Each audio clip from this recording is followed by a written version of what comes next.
Okay, so I'm going to be talking about the local food movement. As Americans, we are passionate about our food, but how often do we actually ask ourselves, where did this cheeseburger come from, or how did this kiwi get to us? So, a little background info about the local food movement. Gail Feenstra, a food systems analyst at the University of California, describes the local food movement as a collaborative effort to build more locally based, self-reliant food economies, one in which sustainable food production, processing, distribution, and consumption are integrated to enhance the economic, environmental, and social health of a particular place. Most people would say that the local food movement became most popular around the early 1990s. And my thesis is that eating locally produced foods can have a positive influence on everyone. Today I'll be discussing how your health, the environment, and your local community can be benefited greatly by supporting the local food movement. And some health benefits.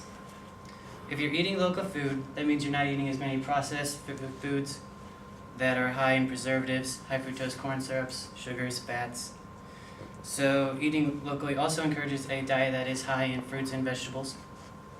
There is also a smaller chance of food contamination with fewer steps from the farm to your table.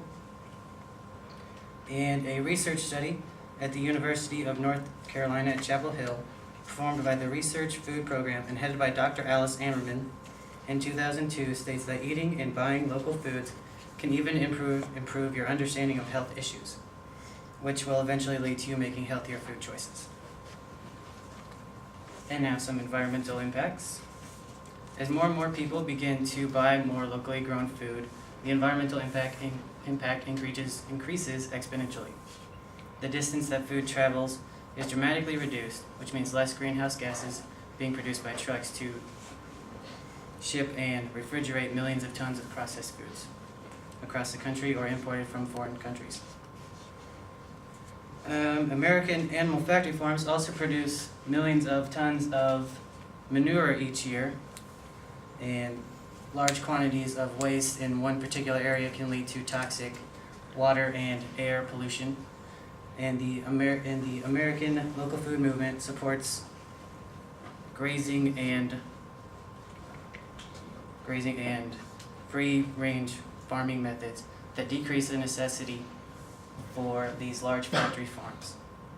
Anna Kokoska said in her report for the Syracuse University Journal in 2011, as the time between harvest and shelving increases, larger amounts of paper and plastic packaging are needed to keep food fresh, which eventually becomes unrecyclable.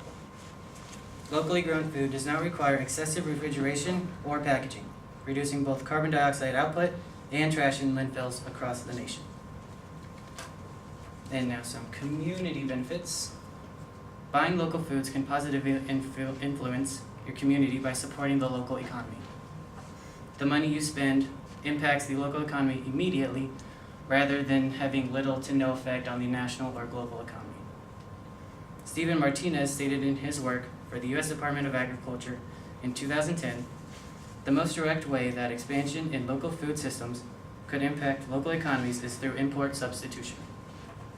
If consumers purchase food produced within a local area instead of imports from outside the area, sales are more likely to occur to people and businesses within the area. This may then generate additional economic impact as workers and businesses spend the additional income on production inputs and other imports within the area. His research also shows that local farmers will receive a higher proportion because there is less middlemen when shipping foods. So your local farmer will receive a higher proportion of the earned revenue. And here is a picture of your own local farmers market at the store there down by the bridge. And here is a little model that I made up so that will show you the steps that most foods will take from the farm to your house or restaurant. So first here we have a farm where it is obviously grown and then will be harvested when it's ready. And then it will be shipped to a manufacturing plant where at the manufacturing plant the raw foods are cleaned and then prepared for processing, where it'll be packaged and shipped again to a processing plant. And processing just means basically that it will take your raw foods and then it will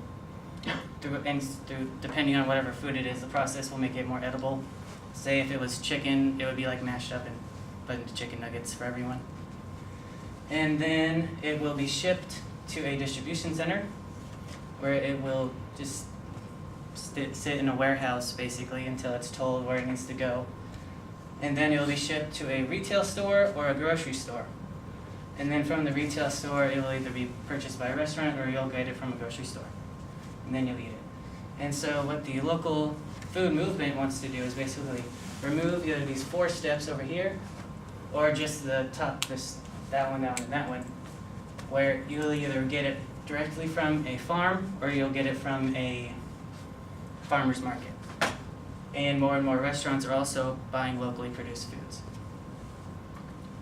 So in conclusion, my thesis is again that local food is good for everyone. It can have a positive influence on your physical health. It can also be beneficial for the local and global environment. And it can also support your community with economic prosperity. So maybe next time when you get a cheeseburger or get some kiwi, you'll ask yourself, where did this come from or how did I get it? And maybe the answer will influence you to buy more locally produced foods. Thank you.